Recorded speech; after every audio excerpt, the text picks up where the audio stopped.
तमाम दोस्तों को चैनल पर एक मरतबा फिर welcome. I hope everybody doing well. आज की वीडियो में मैं डिस्कस करने जा रहा हूं कि आप कनाडा का विजिट वीज़ा कैसे हासिल कर सकते हैं। कनाडा का विजिट वीज़ा हासिल करने का क्या प्रोसीजर है, आपको किन डॉक्यूमेंट्स की रिक्वायरमेंट होगी।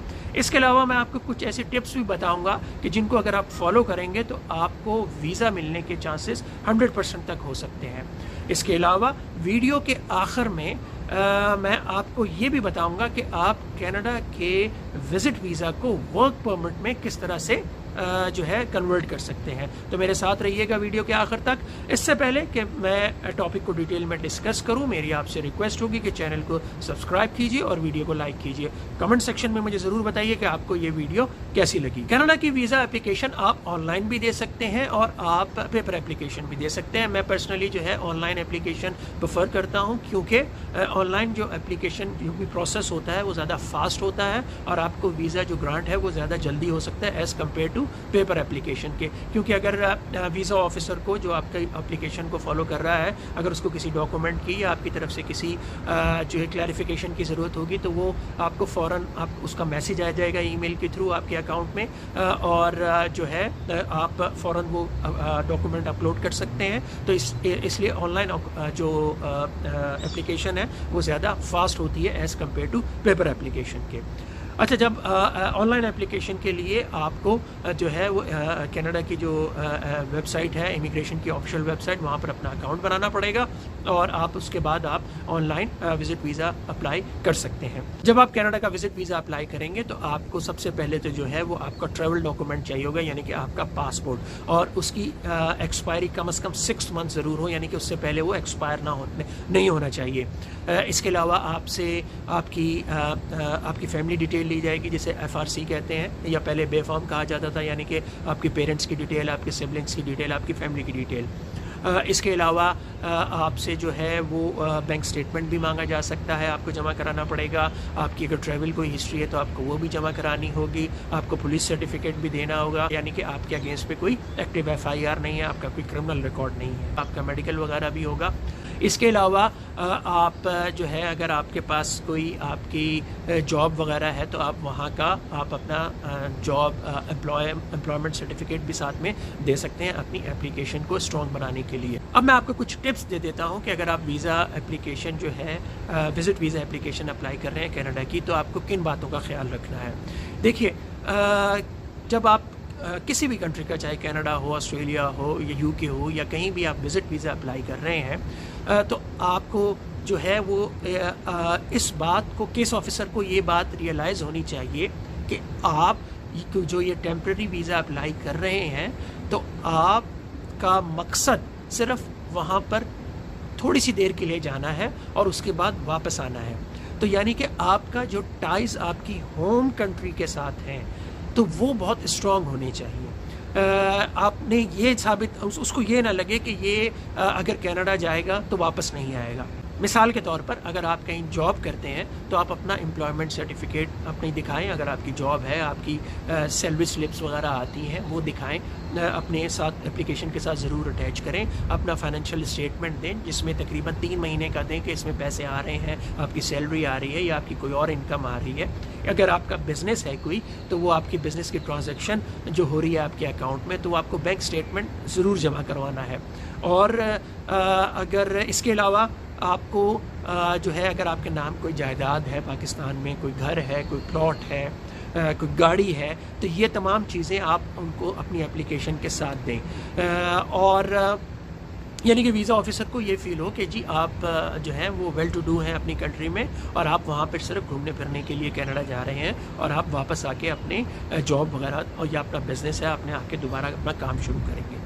अच्छा, इसमें एक और बात का ख्याल रखिए कि अगर आपके ने जो बैंक स्टेटमेंट दिया है अपना, लेट्स से कि आपने उसमें दिखाया है कि मेरे पास इक्वलेंट है 10,000 कैनेडियन डॉलर के, तो फिर अगर आप वीज़ा एप्लीकेशन जब आप फाइल करें तो फिर आपसे अगर आप उसमें ये ना कहें कि फिर मुझे कि 6 महीने का वीज़ा दो, यानी कि आपके अकाउंट में जितने पैसे हैं और आप उतने दिन जो है वो आप कनाडा में सर्वाइव कर सकते हैं, तो उतने ही दिन का आप वीज़ा फिर आप उनसे कहें, आप अपनी एप्लीकेशन में लिखें या आप बताएं कि मैंने इतने दिन का वीज़ा चाहिए मुझे, मैं इतने दिन घूमूंगा।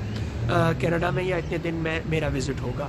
लेट्स से अगर आपके पास, जैसे मैंने कहा, 10,000 है, तो कनाडा में अगर आपका कोई अजीज़ रिश्तेदार नहीं है और आप किसी होटल में या आप किसी एयरबीएनबी के थ्रू या मोटेल में रह रहे हैं, तो फिर आपका डेली जो एक्सपेंस होगा वो तकरीबन खाना पीना और ये ख़र्चा $500-600 से कम नहीं होगा।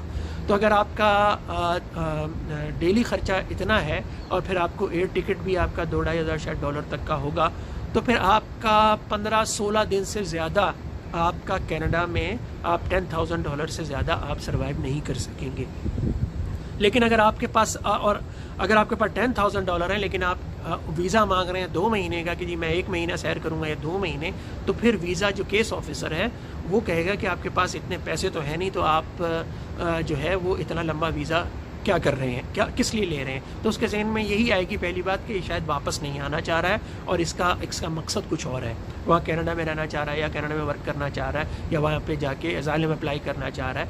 तो इसलिए जितने आपके पास पैसे हैं तो उतने ही उसी हिसाब से आप वीज़ा अप्लाई कर सकते हैं। अगर आपके अकाउंट में जो है वो $1,000,000 है और आप ये शो कर सकते हैं, तो फिर मतलब आप 3 महीने का, 5 महीने का, 6 महीने का, जितना भी आप वीज़ा अप्लाई करना चाहें आप कर सकते हैं।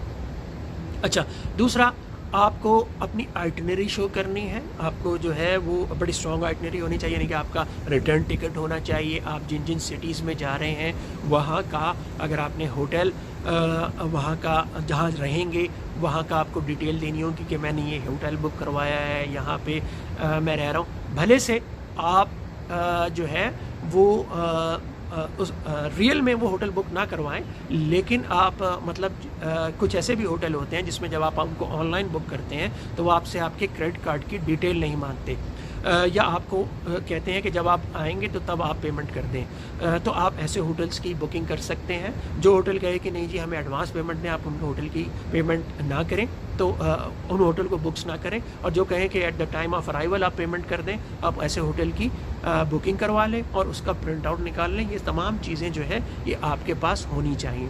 अगर आपको वीज़ा मिल जाता है, आप जब आप ये अपनी तमाम कागजात, अपने पेपर्स जमा करा देते हैं, अपना पासपोर्ट, आपका जो है वो बायोमेट्रिक भी हो जाता है, आपका मेडिकल भी हो जाता है और आपको वीज़ा मिल जाता है, तो तब भी आपने ये तमाम चीज़ें अपनी जो हैं वो आपने अपने साथ रखनी है।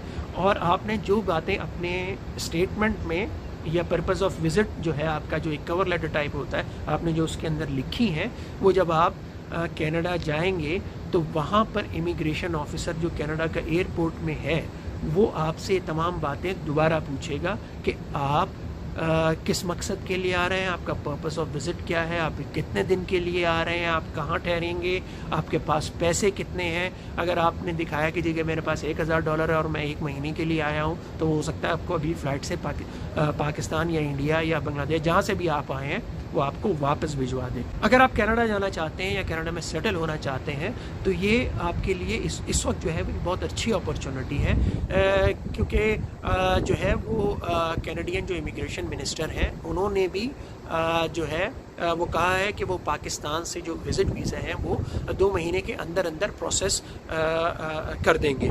और आपको ये भी मालूम होगा कि आप कैनेडन जो वर्क परमिट विज़िट वीज़ा है उसको आप वर्क वीज़ा में कन्वर्ट कर सकते हैं, और ये इलीगल नहीं है बल्कि बाकायदा लीगल है। और ये कैनेडियन गवर्नमेंट ने अलाउ किया है कि आप 2025 तक आप अपने विज़िट वीज़ा को वर्क वीज़ा में कन्वर्ट कर सकते हैं।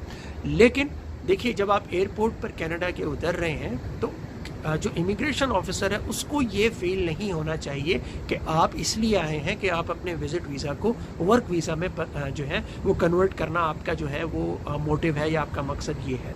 आप आएँ और आप जितना आपके पास आप अफोर्ड कर सकते हैं, जितने आपके पास पैसे हैं उसके हिसाब से उसको बताएं कि मेरे पास $3,000 है और मैं सिर्फ 2 वीक के लिए विज़िट करूंगा, नियाग्रा फॉल देखूंगा और मोनूमेंट्स कनाडा के देखूंगा, कनाडा को एक्सप्लोर करूंगा और फिर वापस जाऊंगा। मेरी जॉब, मुझे छुट्टी 2 हफ्ते की मिली है। अच्छा, आप थोड़ी सी बात कर लेते हैं कि आप अपने विज़िट वीज़ा को वर्क वीज़ा में कैसे कन्वर्ट कर सकते हैं। जैसा कि मैंने आपको पहले भी बताया कि कैनेडियन गवर्नमेंट ने अलाउ किया हुआ है कि आप 2025 तक अगर आप विज़िट वीज़ा पर हैं तो आप अपने विज़िट वीज़ा को जो है वो अपने वर्क वीज़ा में कन्वर्ट कर सकते हैं।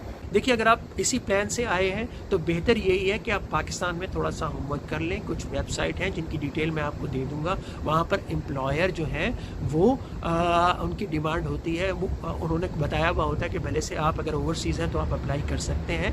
तो आप पहले से या किसी जानने वाले के थ्रू या किसी रेफरेंस के थ्रू ऐसे एम्प्लॉयर को ढूंढने की कोशिश करें जो आपको वर्क परमिट दे रहा हो। कनाडा में उतरते ही सबसे पहले आपने कैनेडियन सिम ले लेनी है। आपने अगर किसी को जानते हैं तो उसका एड्रेस भी आपने अपने ले लेना है, ताकि अगर आप कहीं अप्लाई कर रहे हैं तो आप अपना फ़ोन नंबर, अपना मोबाइल नंबर, कैनेडियन नंबर और कैनेडियन एड्रेस दे सकें। अच्छा, कैनेडियन जो वर्क परमिट है, मैं आपको एक बात ज़रूर यहाँ पे कहना चाहूँगा कि आप बिल्कुल भी जो है वो जो पैसे देकर बहुत ज़्यादा ये काम हो रहा है, इस काम में आप बिल्कुल ना पड़ें। इसके नुकसानात बहुत ज़्यादा हैं, क्योंकि अगर आप पैसे दे के ये काम करेंगे तो ये लीगल नहीं है। आपके कोई वहाँ पर जो है कानूनी राइट्स नहीं है, क्योंकि आप तो विज़िटर वीज़ा पर आए हैं। अगर आपके साथ फ्रॉड हो जाएगा तो आप किसी के पास जा भी नहीं सकेंगे, और 40-40, 50-50 हज़ार डॉलर लेकर के जो है वो आपको वर्क परमिट वहाँ पर बेचा जा रहा है। तो इन चीज़ों का तो इसलिए मेरी आपको एडवाइस होगी कि आप इलीगल तरीके से या आप जो है वो 2 नंबर तरीक़ों से कनाडा का वर्क परमिट जो है ख़रीदने की बिल्कुल भी कोशिश ना करें। ये मेरी एडवाइस कम से कम आपके लिए नहीं है। अच्छा, अगर आप जा रहे हैं पहली दफ़ा और आप जो है इसमें आपको ये भी फ़ायदा हो सकता है कि आप जाएं वहाँ जाके मार्केट जाके देखें कनाडा की कि कैसी है। मैंने आपको पिछली वीडियो में बताया था कि आप new Brunswick critical worker visa भी है। अगर आप न्यू ब्रंसविक चले जाते हैं और अगर आप वहाँ पे ऑन शोर हैं, यानी कि न्यू ब्रंसविक में है, तो आपके चांसेस बहुत ज़्यादा बढ़ जाएंगे कि आपको कोई एम्प्लॉयर मिल जाए और वो आपको जॉब दे दे। तो अगर आपको नहीं भी मिलती तो लेकिन एक ये फ़ायदा होगा कि आप एक दफ़ा जा कर के आप देख कर आ जाएंगे, और फिर आप अपना होमवर्क या आप अपने कुछ लिंक्स बना लिए होंगे, और आप उसके बाद दोबारा से आप अप्लाई कर सकते हैं और आपका केस भी स्ट्रांग हो जाएगा। वीज़ा ऑफिसर को भी, इमिग्रेशन को भी पता होगा कि एक दफ़ा आके जा चुका है, तो आपको दोबारा वीज़ा मिलने में भी बड़ी आसानी हो जाएगी। किसी अगली वीडियो में आपसे दोबारा मुलाकात होगी, तब तक अपना बहुत सा ख्याल रखिएगा।